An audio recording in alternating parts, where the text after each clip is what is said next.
Samsul Yusof sah berkahwin dengan Ira Kaza. Saya cuba untuk ulas isu ini secara santai sahaja. Nak setuju okey, tak setuju pun tidak mengapa. First of all, jangan salah faham, pemahaman dan pendirian saya berkenaan dengan poligami saya sama. Kalau anda search dalam saya punya playlist, ia menunjukkan stand saya berkenaan dengan poligami dan saya secara terus terang saya tidak menolak poligami. Poligami adalah salah satu syariat yang diturunkan oleh Allah Subhanahu Wa Taala dan sudah tentunya apa yang dihalalkan oleh Allah sudah pasti ia satu hal yang baik. Apabila berbangkit berkenaan dengan isu Samsul, Puteri Sarah dengan Ira Kaza, ia merujuk kepada hal rumah tangga orang lain. Akan tetapi ia tak boleh juga kita nyatakan sebagai hal peribadi semata-mata kerana ia sudah dipublikkan kepada umum. Maksudnya hal perkahwinan mereka diketahui oleh umum kerana mereka merupakan public figure. Kalau kita masih ingat lagi berkenaan dengan kisah-kisah rumah tangga yang kontroversi dalam kalangan public figure ataupun artis di negara kita, contohnya seperti perkahwinan Ashraf Muslim dengan dua orang isteri dia. Kalau anda masih ingat lagi, perkahwinan mereka juga pernah timbul beberapa isu di mana isteri pertama Ashraf Muslim tidak bersetuju kepada poligami. Akan tetapi keadaan mereka nampak lebih harmoni berbanding dengan apa yang berlaku kepada pasangan Samsul Yusof dengan isterinya Puteri Sarah.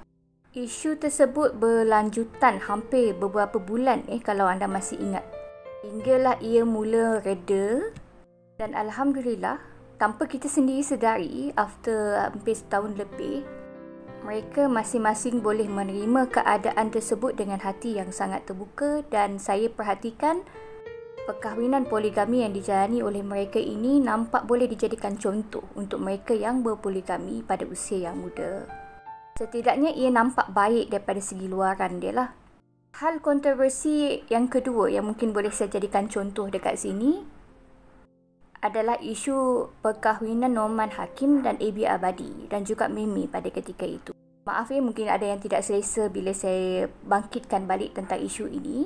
Saya bukan apa, bila saya bercakap tentang orang, saya nak mereka ni diadres dengan cara yang betul lah. Kisah mereka ni banyak sangat pengajaran yang kita boleh ambil daripadanya dan kita boleh belajar sesuatu daripada dia. Apabila kita melihat sesuatu isu perkahwinan atau rumah tangga yang dipublikkan, jangan kita lihat daripada perspektif yang negatif semata-mata. So, apa pengajaran yang kita boleh dapat daripada kisah mereka ini? Kita kena faham, bila kita bercakap tentang rumah tangga orang lain, tak semestinya kita ni kepoci pasal rumah tangga orang. But, kita belajar daripada apa yang berlaku pada kehidupan kita. Just, saya kena ingatkan jangan generalisekan apa yang berlaku kepada orang lain dan jangan terlalu empati sampai kita pula jadi stres. Saya perhatikan dalam platform Warna Biru tu, ramai juga wanita-wanita yang terluka atas apa yang dilakukan oleh Samsul Yusof. Betul, Samsul Yusof bukan suami mereka dan mereka bukan orang yang dimadukan. Akan tetapi apabila kita terlalu simpati, bukan empati lagi, terlalu simpati, kita meletakkan diri kita pada tempat Puteri Sarah. Sebab itulah ramai di antara para isteri yang mengamuk, marah dengan Samsul Yusof sebab mereka membayangkan diri mereka ini adalah Puteri Sarah. Jangan bad mood dalam satu hari tu okey lah. Dalam berapa jam tu okey. Sebab if kita stres dalam keadaan 30 minit, untuk redakan kita punya effect of biology itu memerlukan masa 6 jam. So please, sayang diri anda sendiri. Back to this topic. Suami ini, peranan dia adalah memimpin. Seorang pemimpin itu mempunyai credibility. Pronunciation dia. Perlu ada kriteria ataupun ciri-ciri sebagai seorang pemimpin. Dan mereka juga perlu mempunyai karisma sebagai seorang ketua keluarga. Bagaimana kita nak tahu seseorang itu mempunyai karisma, mempunyai ciri-ciri atau sifat seorang pemimpin?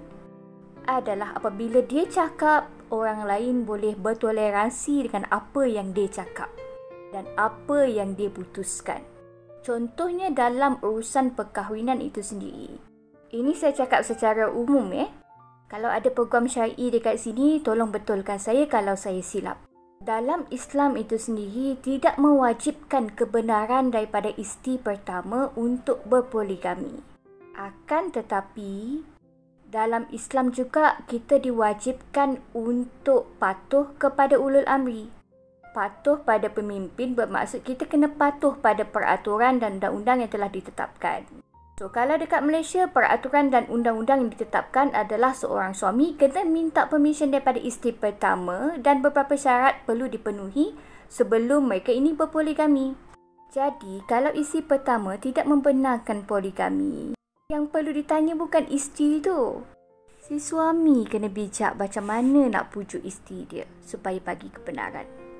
Fikir-fikirkan.